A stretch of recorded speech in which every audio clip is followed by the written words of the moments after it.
Bismillahirrahmanirrahim. Assalamualaikum warahmatullahi wabarakatuh. Selamat siang rekan ASN dimanapun berada. Semoga semuanya selalu dalam keadaan sehat dan tetap semangat. Selamat datang di Pojok Bisa Tanya Kebijakan PAN RB bersama saya Hardianti Pratiwi. Pada sesi kali ini saya punya tema dan ngobrol-ngobrol yang tentunya penting tapi santai dan penuh makna. Dan temanya ini ditunggu-tunggu sekali nih oleh semua teman-teman di seluruh Indonesia, yaitu tentang kebijakan penataan pegawai non-ASN. Tentunya di sini saya tidak sendiri, saya ditemani oleh dua bapak-bapak yang luar biasa hebat. Yang pertama ada Bapak Abbas Subagja. Izin saya putar nih Pak ya.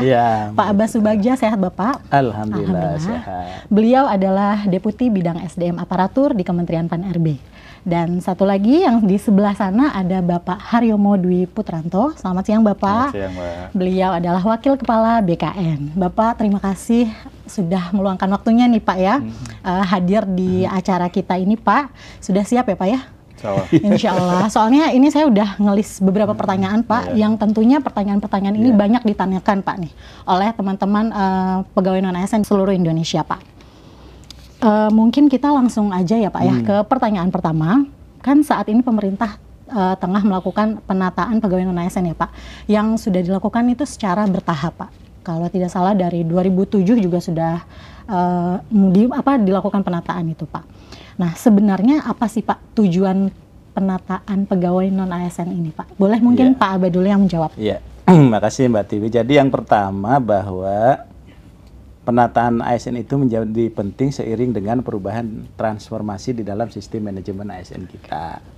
Nah, di sini kita ingin mempertegas di dalam undang-undang itu bahwa aparatur sipil negara itu hanya terdiri dari pegawai negeri sipil dan pegawai pemerintah dengan perjanjian kerja. Nah, sekarang ini banyak nomenklatur yang lain di luar aparatur sipil negara. Sehingga kita harus bisa memastikan sebetulnya status mereka yang ada di birokrasi itu statusnya apa. Apakah dia sebagai pegawai negeri sipil atau sebagai pegawai pemerintah dengan perjanjian kerja. Sehingga dengan adanya PP 49 sebetulnya 2018 ini harus diakhiri di November 2023 ya. Dan disebutkan tidak boleh ada sebutan lain atau pegawai non-ASN yang menduduki jabatan ASN ya, sehingga harus dirubahlah nomenklatur yang macam-macam tadi menjadi PNS atau P3K atau pegawai pemerintah dengan perjanjian kerja. Nah ini bagi teman-teman yang ada saat ini kan juga statusnya masih macam-macam, sehingga untuk kepastian status hukum yang bersangkutan kita tata lah gitu ya. Tapi penataan itu harus sesuai dengan regulasinya, sesuai juga dengan kebutuhannya. Jadi artinya kita sangat mengapresiasi teman-teman pegawai non-ASN yang sudah mengabdi, bahkan Pak Waka ya yang sudah bertahun-tahun gitu ya mengabdi di pemerintahan yang sifatnya kontrak, walaupun kontrak itu kapan saja bisa diputus.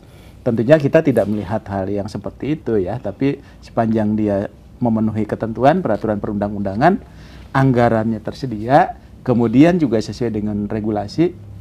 Nah itulah yang menjadi fokus kita untuk kita tata bersama. Nah itu tujuannya. Supaya ASN itu jadi dua ya Pak, PNS dan P3K. Statusnya jadi jelas. Statusnya jadi jelas gitu. Terima kasih Bapak. Oke, mungkin pertanyaan selanjutnya, izin Bapak boleh dijabarkan bagaimana statistik pegawai non-ASN saat ini tuh seperti apa? Mungkin bisa Pak Yong. Assalamualaikum warahmatullahi wabarakatuh. Waalaikumsalam warahmatullahi. Saya ingin bicara dulu sejarah kenapa sih muncul tenaga non-ASN ya. Jadi ketika tahun 2005 kita punya peraturan pemerintah nomor 48 tahun 2005. Itu mengatur tentang pengangkatan tenaga honorer menjadi pegawai negeri sipil. Karena pada waktu itu belum ada P3K. Nah ini merupakan tuntutan, keinginan dari para tenaga honorer pada waktu itu yang sudah mengabdi lama. Dia juga bisa memberikan kontribusi kepada negara. Kemudian jasa-jasa juga tinggi, ingin diakomodir menjadi pegawai negeri sipil. Nah pada saat itu tentu pemerintah merespon secara cepat, lahirnya peraturan pemerintah 48 tahun 2005. Nah data yang ada di BKN kalau saya lihat, sebetulnya pertama kali dibuka pendaftaran itu hampir 1 juta, kurang lebihnya 950.000. Ini cukup besar, namun karena ini sudah diatur di dalam PP, maka kurun waktu dari 2005 sampai 2009 itu dari 1.950.000 itu yang sudah diangkat 860.220. Maka ada sisanya. Sehingga tahun 2010 itu ada yang belum diangkat menjadi pegawai negeri sipil. Nah, ini juga tentunya mereka ingin sisa dari tenaga honorer yang pada saat itu belum diangkat itu kemudian ingin dilakukan pengangkatan menjadi pegawai negeri sipil. Nah, kemudian pengangkatan yang kedua itu dilakukan tahun 2012 ya. Karena pada saat itu ternyata setelah dibuka lagi, sisa yang hanya sekitar 1.000 sekian itu bengkak lagi. Nah, akhirnya pemerintah mengambil kebijakan 2012 itu dilakukan seleksi ulang, seleksi kembali terhadap mereka yang belum diangkat menjadi pegawai negeri sipil. Nah, sebelum tahun 2012, mereka yang sudah diangkat itu sering kita kenal dengan istilah tenaga honorer K1 ya, tenaga kategori 1, mohon maaf. Kemudian karena belum semuanya diangkat, tahun 2012 adakan seleksi, itulah istilah yang selanjutnya muncul adalah tenaga honorer kategori 2. Kategori 1 itu memang dibiayai dari APBN APBD. Kategori 2 pada saat itu banyak juga yang tidak dibiayai dari APBN APBD, tapi dia masa kerjanya lama, kontribusi terhadap negara juga tinggi. Maka itulah dilakukan pengangkatan kembali. Nah, Bapak Ibu semuanya, saudara-saudara, teman-teman, itu ternyata pengangkatan tenaga honorer menjadi PNS itu tidak selesai pada saat itu juga. Maka ada kebijakan pemerintah untuk menindaklanjuti keinginan para tenaga non-ASN pasca Undang-Undang ASN itu yang masih belum diangkat, itu dilakukan pengangkatan kembali. Nah, pada saat itu tentu ada kebijakan dari Kementerian PAN-RB sebelum diangkat, maka dia harus masuk dulu ke dalam database PKN. Nah, pada awalnya di dalam database PKN ini kalau saya lihat di tempat kami itu kurang lebih 2,3 juta. Dari 2,3 juta itu kemudian ditutup di tanggal 31 Desember 2022, nggak boleh lagi gitu ya. Nah, dalam perjalanannya ada yang mereka mendaftar CPNS lulus, ada yang kemudian mungkin yang bersangkutan meninggal dunia dan sebagainya. Sehingga yang menjadi PR kita saat ini itu ada 1.789.050. Ini yang menjadi PR. Maka di dalam Undang-Undang ASN tahun 2023 itu pasal 66 mengamanatkan. Jadi pemerintah wajib selesai melakukan penataan tenaga non-ASN dan sisa tenaga honorer K2 itu paling akhir di Desember 2024. Nah, tentu Kementerian PAN-RB bersama BKN dan instansi terkait mengupayakan itu segera selesai dilakukan penataan. Namun demikian, yang sisa jadi 1,7 ya, 1,7 itu ternyata juga belum bisa diselesaikan di tahun 2024 akhir. Karena punya kan penataan ya. Tapi kita sudah punya komitmen termasuk dengan teman-teman di Komisi 2. Nah, kita buka pendaftaran. Dari 1,7 itu ternyata pendaftarnya juga belum semuanya bisa. Maka nanti kita buka lagi untuk yang tahap kedua. Jadi intinya itu, Mbak. Kita punya PR sesuai arahan Presiden, 1,7 yang sisa di database PKN harus segera dilakukan penataan. Gitu. Baik Bapak, terima kasih. Berarti pemerintah ini nggak main-main juga ya Pak, usahanya dan upayanya nih untuk menyelesaikan penataan pegawai non-ASN ya Pak ya. Selanjutnya mungkin Pak Abay ya Pak izin penyesuaian yang sudah dilakukan untuk percepatan penyelesaian penataan pegawai non-ASN ini Pak. Kan udah ada yang kemarin tahap 1 Pak, terus ini tahap 2 juga baru selesai nih Pak. Mungkin ada lagi Pak, apa saja? Ya, jadi gini, jadi sebetulnya yang pertama itu apa yang melandasi ini adalah komitmen pemerintah dengan DPR. Ya, jadi upaya kita melaksanakan mandat dari Undang-Undang 20 2023 yang mengatakan bahwa penataan ini perlu dilakukan. Bahkan penataan itu harusnya Desember 2024. Tapi Sepertinya kita nggak akan melakukan penataan ini sampai Desember karena jumlahnya juga cukup banyak, cukup variatif dan sebagainya. Dan secara teknis BKN tadi Pak Waka sampaikan juga harus mempersiapkan sistem ya dan sebagainya gitu ya, pendataan dan sebagainya. Nah, oleh sebab itu ini kami sebetulnya sudah betul-betul dari Kemenpan, dari aspek kebijakan ini sudah membuka peluang yang luar biasa. Ya, membuka peluang yang luar biasa. Bahkan secara kebijakan ini 100% untuk pegawai non-ASN. Nah, makanya kemarin beberapa kebijakan itu ubah pertama. Selain tahap 1 juga ada tahap kedua. Dari tahap kedua kita sudah 2 kali melakukan perpanjangan. Terakhir itu sampai 20 Januari 2024. Kenapa perpanjangan ini perlu kita lakukan? Karena masih ada teman-teman pegawai non-ASN, khususnya pada pemerintah daerah, yang belum bisa masuk ke dalam SSC-ASN-nya BKN. Itu walaupun kendalanya juga banyak dari teman-teman sendiri, ya, dari pemerintah daerahnya, dari pegawai non-ASN-nya. Kemudian juga dari kebijakan itu berkembang terus, ada teman-teman yang merasa TMS, dia tidak bisa mendaftar. Ada yang sudah mendaftar menjadi PNS, CPNS, dia juga tidak bisa mendaftar. Nah, saat ini kemarin, begitu kita buka sampai 20 Januari, semuanya boleh mendaftar kembali. Ya, jadi tadi yang TMS, dia boleh mendaftar gitu ya. Bagi mereka yang tahap 1 tidak lulus, berarti dia akan menjadi P3K paruh waktu.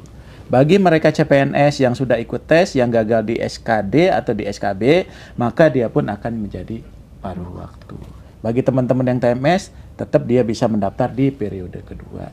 Jadi artinya peluang yang disiapkan oleh pemerintah dari 1,7 juta, sampaikan Pak Waka tadi, itu memberikan ruang yang sebesar-besarnya termasuk mekanismenya. Ya, jadi ini komitmen Bu Menteri ini luar biasa. Sepanjang dia ada dalam database BKN, maka dia akan dapat prioritas. Pertama menjadi P3K, kedua menjadi P3K paruh waktu. Ya, menjadi P3K paruh waktu. Menjadi P3K paruh waktu itu hanya masa transisi saja. Karena suatu saat dia akan menjadi P3K. Gitu. Makanya Pak Waka ada pertanyaan kan, kalau jadi paruh waktu, bisa nggak jadi penuh waktu? Ya bisa. Oh, bisa. Kalau kinerjanya bagus, dia tetap akan dapat nomor induk P3K. Jadi walaupun paruh waktu, tetap dapat nomor induk P3K. Kemudian kalau dia memenuhi syarat, kinerjanya bagus, anggarannya ada, dia diangkat jadi P3K. Jadi isunya kemarin kan, ini kita nggak bisa jadi P3K nih. Nah, kemarin ada usulan kan, P3K udah jadi P3K bisa balik nggak jadi paruh waktu? Nggak bisa. Nggak bisa. Ya, masa ntar paruh waktu jadi 1/4 waktu kan repot juga gitu ya. Nah, makanya yang P3K ini juga kinerja, disiplin gitu kan harus tetap dijaga juga. Jadi peluang untuk teman-teman mengikuti seleksi di tahap 2 ini luar biasa. Bahkan kalau menurut saya logika kita terbalik nih. Jadi kita dulu formasi yang ada kita potong. Sekarang orang yang belum ngusulin formasi kita undang untuk ngusulin formasi. Kan gitu ya Pak ya? Yang formasinya belum terpenuhi, itu kita undang untuk bisa terpenuhi. Jadi teman-teman ini, saudara-saudara kita pegawai non-ASN yang ikut seleksi, mendaftar dan ikut seleksi, tidak perlu khawatir. Kesempatannya luas. Kemarin-kemarin yang tidak mendaftar, sekarang sudah bisa mendaftar kembali. Sepanjang dia ada dalam database BKN. Karena itulah yang menjadi prioritas. Nah, sekarang ini kami sayangkan juga misalnya kalau teman-teman tidak memanfaatkan kebijakan ini. Sehingga ini kita kembalikan juga ke Pemdanya, ke pegawai non-ASN-nya, karena barangkali juga ada yang sudah tidak berminat. Kemudian ada juga yang sudah diterima menjadi ASN, ada juga yang sudah tidak bekerja lagi 2 tahun gitu ya.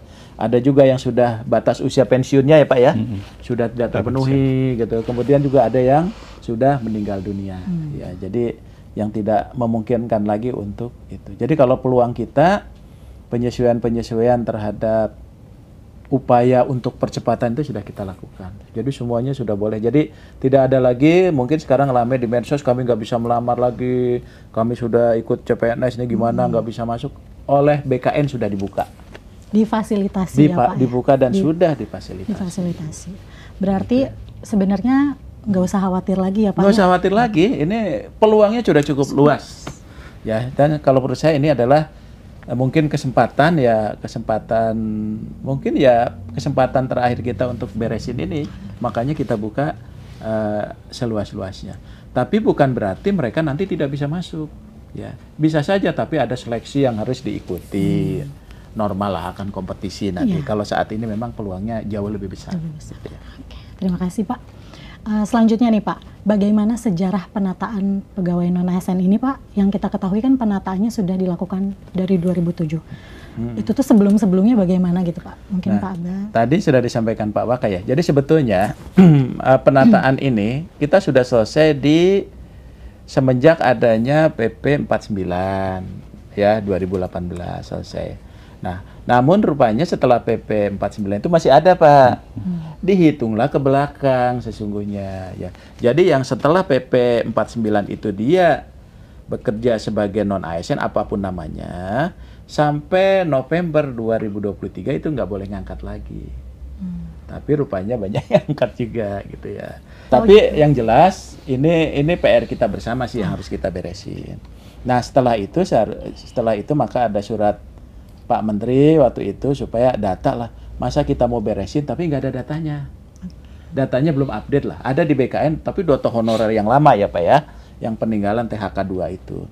Tapi bagi yang ini, oke lah kita data ulang. Nah dari situlah muncul tadi data yang disampaikan Pak Waka dari 2,3 juta, sekarang 1,7 pun mungkin itu sudah bergerak lagi ya Pak. Kan ada yang tadi yang sampaikan ada yang meninggal, ada yang usianya nggak memenuhi dan sebagainya. Nah itulah jadi babak baru jadinya. Nah babak baru ini kita beresin lah sesuai dengan mandat di undang-undang di tahun ini, tapi prosesnya itu sampai dengan 2025. Pak Yomo ada mau menambahkan Pak?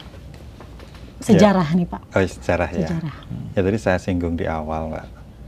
Sebetulnya memang keinginan, kemauan, tekad pemerintah itu sudah sangat tinggi memperhatikan mereka yang sudah mengabdi lama untuk pemerintah. Ya. Tapi tentu kita juga masuk dalam koridor regulasi ya. Tidak mungkin semuanya bisa diangkat tanpa memperhatikan regulasi. Namun demikian, regulasi yang selama ini dibuat oleh pemerintah itu jauh lebih mengakomodir, lebih ringan jika dibandingkan untuk pelamar umum. Ya, tanpa mengurangi kualitas tentunya ya. Sehingga ya kalau misalnya saat ini PR kita ada 1,7 ya harapannya sesuai dengan arahan Presiden waktu itu ya segera diselesaikan. Memang kendala utama itu mohon maaf itu instansi memang karena keterbatasan anggaran ya. Di mana mereka sebetulnya juga selama ini sudah mengangkat tenaga honorer itu dan menggaji. Maka tadi polanya yang disampaikan oleh Pak Deputi ya kalau anggarannya cukup untuk berapa orang ya mereka itulah yang penuh waktu. Kemudian yang enggak sementara belum ada menggunakan paruh waktu. Toh nanti kalau anggaran itu sudah ada ya formasinya mengikutin aja ya, mengikutin aja. Sampaikan aja ke Pak Deputi, tetapkan formasi, angkat menjadi penuh waktu. Yang penting semuanya bisa selesai terakomodir dengan baik. Itu Mbak. Terima kasih Pak. Untuk pertanyaan selanjutnya mungkin masih Pak Yomo ya Pak. Setelah mendengar upaya dan berbagai penyesuaian nih yang telah dilakukan oleh pemerintah terkait penataan pegawai non-ASN, salah satunya itu tadi seleksi P3K ya Pak ya. Statistik pelamar seleksi P3K di sampai saat ini tuh bagaimana Pak? Jadi saya sampaikan di awal dari 1,7 itu sebenarnya kan kita berikan kesempatan mereka melamar semua. Faktanya kemarin karena ada mungkin pemahaman yang berbeda-beda ya. Itu yang melamar dari 1,7 itu hanya 1,4 kalau di data kita. Jadi masih ada sekitar 300 Pak Deputi.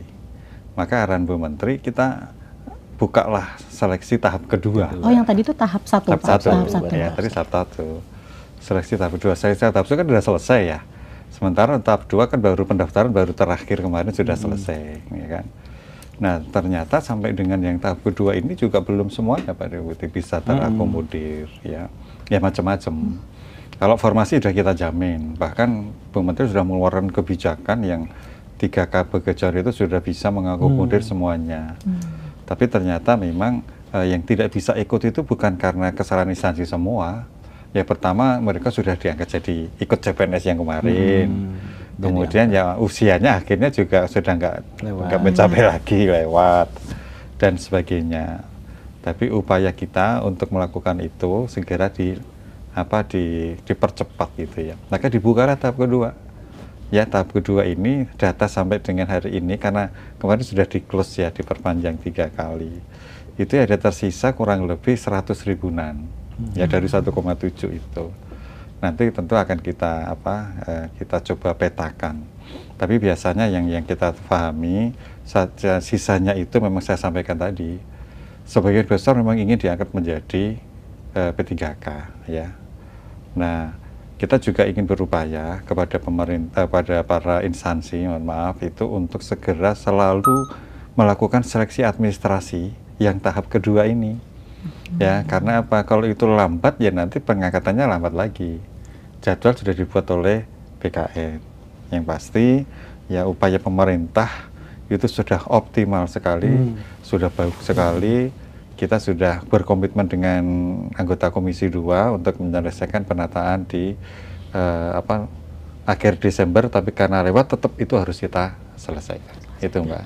Oke Bapak, berarti tadi yang tahap 2 itu sudah selesai di 20 Januari kemarin ya Pak? Untuk pendaftarannya. Pendaftarannya sudah selesai. Lalu tahap selanjutnya itu apa Pak? Oke, jadi sebetulnya kita awalnya itu ditutup di 31 Desember 2024. Waduh, ternyata masih banyak yang belum. Ketika itu saya masih PLT kepala ya, saya perpanjang lagi sampai tanggal 7 Januari. Perpanjang lagi sampai 15, perpanjang lagi sampai 20. Nah, jadi perpanjangan 3 kali. Nah, akhirnya kita sudah putus, udahlah sampai tanggal 20 Januari kita close ya.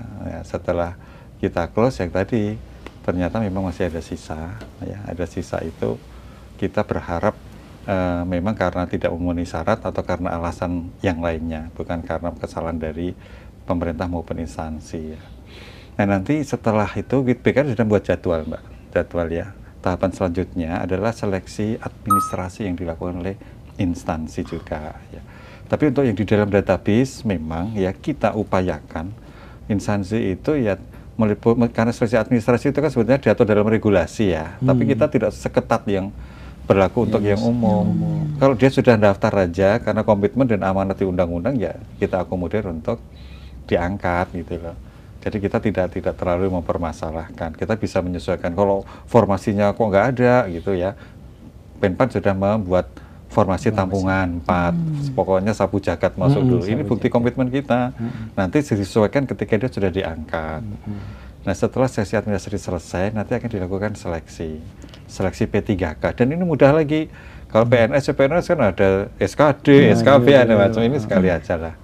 Nah, itu direncanakan di Maret. Setelah bukan Pak, karena Maret masih puasa. Oh, yang puasa. Kami sudah izin ke Bu Menteri, mohon izin kalau lagi, untuk Maret kami agak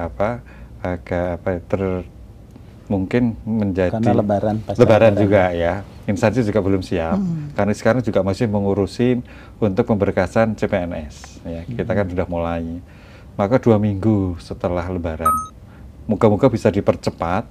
Yang pasti ini sangat tergantung dari seleksi administrasi instansi. Maka kami dalam forum ini memohon kepada instansi tolong untuk mempercepat seleksi administrasi karena sudah tanggal 20 kemarin ditutup ya. Nah, supaya nanti untuk yang bulan Ramadan mulai 1 Maret, dari Februari sampai 1 Maret itu konsentrasi dulu di CPNS ya. Karena CPNS kan juga harus diselesaikan juga. Kita punya jadwal juga. Dari Februari itu pengusulan NIP ke BKN. Maka bisa kita harapkan saat TMT 1 Maret itu CPNS sudah bisa diangkat. Nah, setelah itu selesai, ya kita konsen lagi untuk seleksi yang P3K. Jadi ini memang tidak berhenti terus, tapi ya nggak apa-apa. Karena ini komitmen pemerintah untuk menyelesaikan semuanya, amat regulasi, insya Allah kita laksanakan dengan sebaik-baiknya. Itu Pak. Siap, terima kasih banyak Pak. Selanjutnya untuk Pak Abai ya Pak ya, ini juga menarik nih Pak, ada beberapa pertanyaan. Bagaimana jika ada pegawai non-ASN yang sudah masuk database BKN tapi instansinya tidak menyediakan informasi? Iya. Jadi gini, jadi yang menjadi hambatan kemarin teman-teman itu nggak bisa masuk, pertama nggak ada formasi. Kedua dia gagal karena kualifikasi dengan jabatan nggak sesuai dan sebagainya. Nah, jadi sebetulnya ini juga sudah kita akomodasi. Jadi mohon kepada para PPK ya, instansi pusat dan daerah. Yang pertama, formasi itu sekarang tidak jadi hambatan untuk teman-teman bisa melamar.